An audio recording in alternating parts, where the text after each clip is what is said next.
Okay, real talk here. Have you looked in the mirror lately and thought, wait, is my hairline thinning? Or maybe it's not even in the mirror. It's the brush full of hair or the clumps going down the shower drain that's got you panicking. I realized that many women out there are looking for solutions to hair loss after I posted this video, which is one of my most viewed YouTubes to date. And so many women had tried the solution that I talked about in this video. So I know many of you want natural alternatives.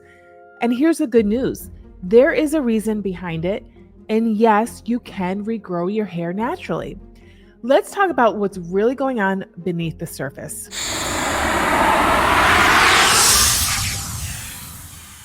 Hey there, I'm Dr. Renee, a double board certified OBGYN and functional medicine doc who helps women over 40 balance their hormones, feel energized, and finally feel like themselves again. And today we're talking about something that's way more common than you think: postpartum and perimenopausal hair loss. Let's break down why it happens and what you can do to reverse it naturally. But before we dive into the why behind the hair loss, if you're into content that actually explains what's going on in your body and gives you real natural solutions, make sure to give this video a like. Hit that subscribe button and tap the little bell icon so you do not miss any of my hormone and health tips on this YouTube. And if you've been struggling with hair loss, drop a comment below. I'd love to know what's been working for you or what you've already tried. Okay, so let's start with what's really behind the shedding. Postpartum hair loss and perimenopausal thinning have different root causes, but they both come down to shifting hormones. Now, during pregnancy, your estrogen levels are sky high. That actually puts your hair in the growth phase, which is why so many women say their hair looks amazing when they're pregnant. But right after birth, your estrogen drops like a rock. And that sudden hormonal shift triggers something called telogen effluvium, where a large percentage of your hair enters the shedding phase all at once. As per the American Academy of Dermatology, it is estimated that 40 to 50% of women experience noticeable hair shedding in the first few months after having a baby. But here's the thing, you're not going bald. It's your hair cycle resetting. And the good news, this is usually temporary and should improve within 6 to 12 months. Now, if you're in your late 30s or 40s and noticing hair thinning, it's not your imagination. As per the North American Menopause Society, also known as NAMS, up to 50 to 60% of women notice hair thinning or increased shedding by the time they reach their 50s, often starting in perimenopause, which is your late 30s to 40s. As you move into perimenopause, your estrogen and progesterone don't just drop, they start fluctuating wildly.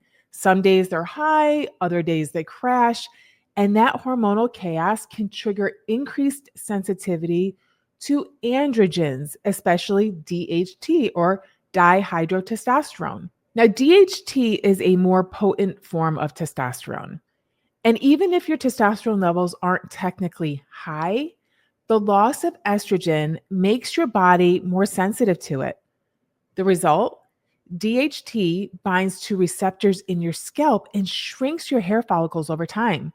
This can lead to thinning in such areas as your crown, your temples, or you might noticing your part widening.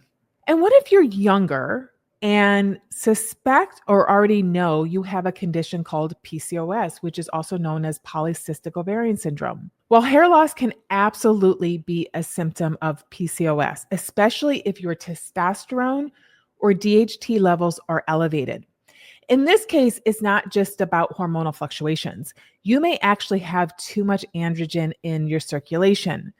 That can trigger a type of hair loss called androgenic alopecia, often showing up as either diffuse thinning or patches, usually near the crown of your head. If you're noticing scalp hair thinning and unwanted hair in other places like your chin, your upper lip, or even your abdomen, that's a major clue that PCOS could be involved. So if you have these symptoms and you suspect PCOS, I always recommend getting labs to check your testosterone, DHEA, fasting insulin, and even an LH to FSH ratio. Now let's go a little bit deeper for a second. Every hair follicle goes through 3 phases. You have a growth phase, also known as anagen, a transition phase, catagen, and a shedding phase, which is telogen. Estrogen helps prolong the growth phase. When estrogen drops or becomes erratic, like it does in perimenopause, more follicles shift into the shedding phase. And if DHT, dihydrotestosterone, is high or your follicles are sensitive to it, the new hairs that grow in can be thinner, shorter, or stop growing altogether. By the way, if this is starting to sound a little too familiar and you're realizing your hair loss might be connected to your hormones, mood, or energy levels, don't worry. I've got you. I created a hormone balancing starter kit that walks you through the exact food, lifestyle, and supplement strategies I use with my clients to help them feel like themselves again, hair included. It's simple, affordable, and you can grab it right now through the link in the description. Now, hormones aren't the only piece of the puzzle. If your hair isn't growing back the way it should, here are other key things I look at with my clients. Number 1, thyroid dysfunction. When your thyroid is underactive, like in hypothyroidism or Hashimoto's, your entire metabolism slows down. That includes hair growth. Signs that could be your thyroid: hair thinning, fatigue, constipation, cold hands and feet, weight gain, or even dry skin. So if that sounds like you, definitely ask your doctor to check some thyroid tests like a TSH or a thyroid stimulating hormone, free T3, free T4, reverse T3, and thyroid antibodies. And if you're looking at your labs and thinking, well, what do these even mean? You're not alone. If you don't know how to interpret your hormone levels, I can help. Just schedule an optimal wellness consult, and I'll walk you through your labs from a functional medicine perspective and help you create a personalized plan to get your hormones back in check so your hair can grow, your energy comes back, and you start feeling like yourself again. Then there are nutrient deficiencies. Hair growth is nutrient intensive. Without the right building blocks, your body won't prioritize growing hair, because in times of stress or depletion, survival comes first, not beauty. These are the top ones I always check. Number 1, ferritin, or your stored iron. Iron is essential for oxygen delivery to your hair follicles. If your ferritin is under 50, hair loss can absolutely happen, even if your hemoglobin is normal. Zinc. Zinc supports healthy follicle structure and hormone balance. Low zinc is super common in women and often overlooked. Biotin. It helps strengthen hair and nails and supports keratin production, but it is not a miracle fix on its own. You need the whole nutrient picture. Vitamin D. It plays a huge role in the hair cycle. Low D can actually trigger premature shedding. And omega-3s. These anti-inflammatory fats help nourish your scalp and improve hair density over time. And then, of course, protein, especially for women over 40. We need way more than we think. Protein is literally what your hair is made of, keratin. If you're not hitting at least 20 to 30 grams per meal, your hair may suffer. Then let's talk about chronic stress and cortisol. Stress is a major trigger for telogen effluvium. Stress spikes cortisol, which can throw off your thyroid, disrupt estrogen and progesterone balance, and even increase DHT. Bottom line, if you've been stressed for months and your hair is falling out in clumps, your nervous system might need a reset before your scalp does. And yes, all of this is inside my Hormone Balancing Starter Kit if you're ready to go deeper. You'll find the link below. So let's get into what actually works. And I've seen these strategies help both myself and my clients. Now, you don't have to jump straight to prescriptions. Here are 3 natural DHT blockers that I love. Number 1, rosemary oil. I shared about rosemary in this video, Grow Your Hair Fast with This Cheap Trick. It's affordable, effective, and backed by science. And there are many women in the comments of this video who have tried it and swear that it works. Number 2, pumpkin seed oil, either orally or topically. It helps reduce DHT levels. How does it work? Well, pumpkin seed oil appears to inhibit the enzyme 5-alpha reductase, which is the enzyme responsible for converting testosterone into dihydrotestosterone, or DHT.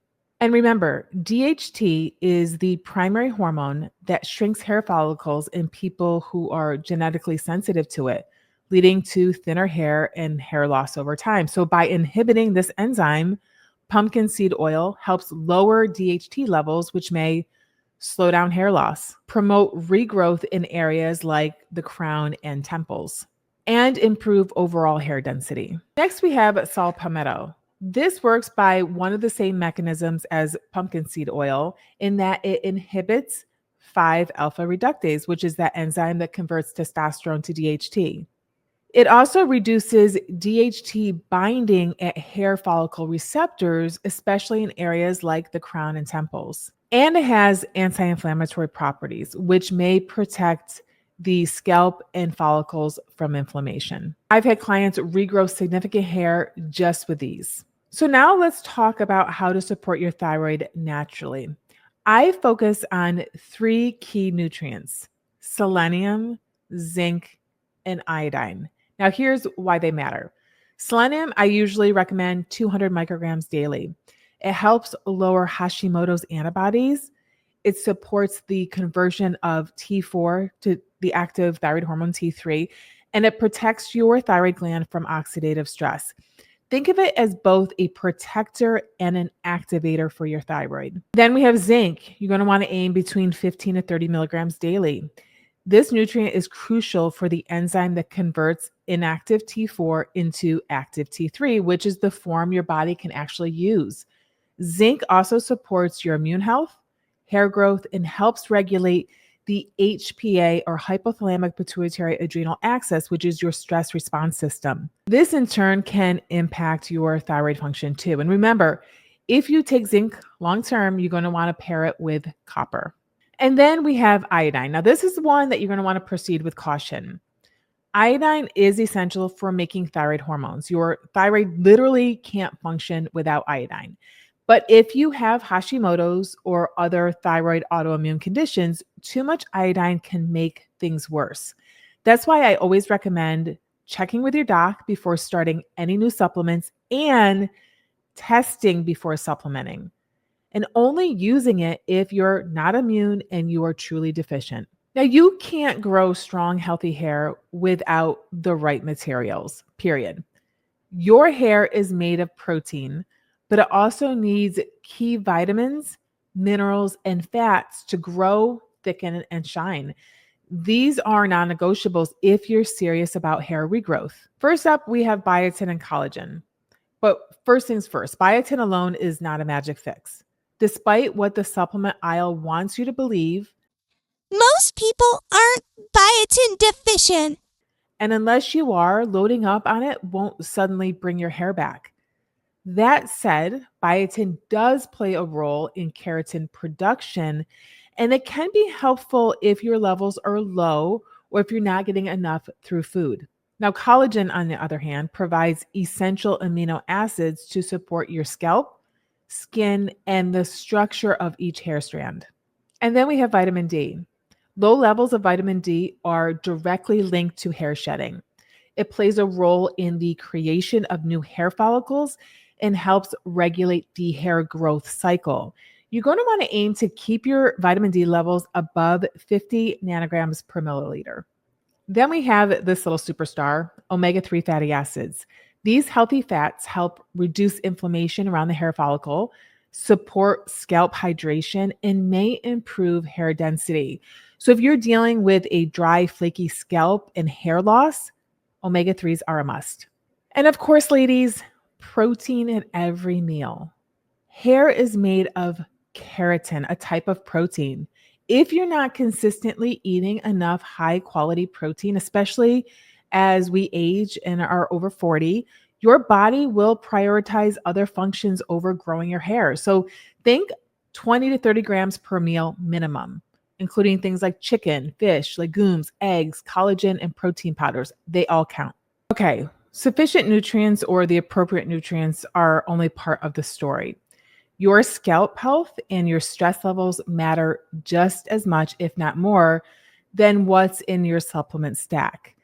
You might want to consider daily scalp massage, whether you use rosemary oil, pumpkin seed oil, or just your fingers. Gentle massage of your scalp increases blood flow to the hair follicles and supports nutrient delivery.